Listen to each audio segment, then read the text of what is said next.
నిజామాబాద్ జిల్లా బోధన్ పట్టణంలో సోమవారం రోజున హోలీ పండుగ సంబరాలు ఘనంగా నిర్వహించారు. ఈ సందర్భంగా పట్టణంలో పలు వీధులలో కూడలలో చిన్నలు పెద్దలు యువతి యువకులు హోలీ శుభాకాంక్షలు తెలుపుకుంటూ రంగులు హరివిల్లులతో ఆటలాడారు. ఈ హోలీ పండుగలో సహజ సిద్ధ రంగులను వాడడం జరిగిందని, వాటి వల్ల పర్యావరణానికి హాని ఉండదని, హోలీ రోజున నిర్వహించే రంగులు పూసుకునే కార్యక్రమం కులమతాలకు అతీతంగా స్నేహభావంతో ఎలాంటి కల్మషం లేకుండా చిన్న పెద్ద అనే తేడా లేకుండా రంగుల హరివిల్లులాగా ప్రతి ఒక్కరు ఉండాలని కోరుకుంటూ ప్రతి ఒక్కరికి హోలీ శుభాకాంక్షలు తెలుపుకోవడం జరిగింది.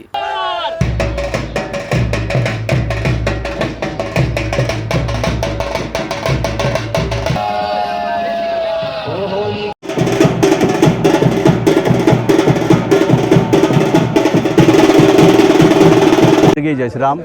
ఈరోజు హోలీ పండుగ నాడు బోధన ప్రజలకు శుభాకాంక్షలు తెలియజేస్తున్నాము. మరో మన ఈ 365 365 రోజులు హోలీ పండుగ నాడు మనం కలర్ ఆడినట్టు ప్రతి ఒక్కరి జీవితంలో ఇలాంటి కలర్ఫుల్ హ్యాపీ లైఫ్ ఉండాలి అని అందరితో కోరుకుంటున్నాం.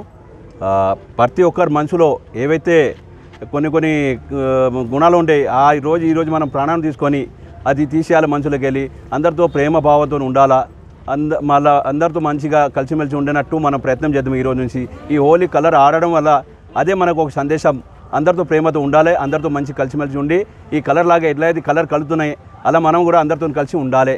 జై శ్రీరామ్, జై గోమాత. మళ్ళీ మా రోజు హ్యాపీ హోలీ, హ్యాపీ హోలీ. మరిన్ని అప్డేట్స్ కోసం మా ఛానల్ని సబ్స్క్రైబ్ చేయండి.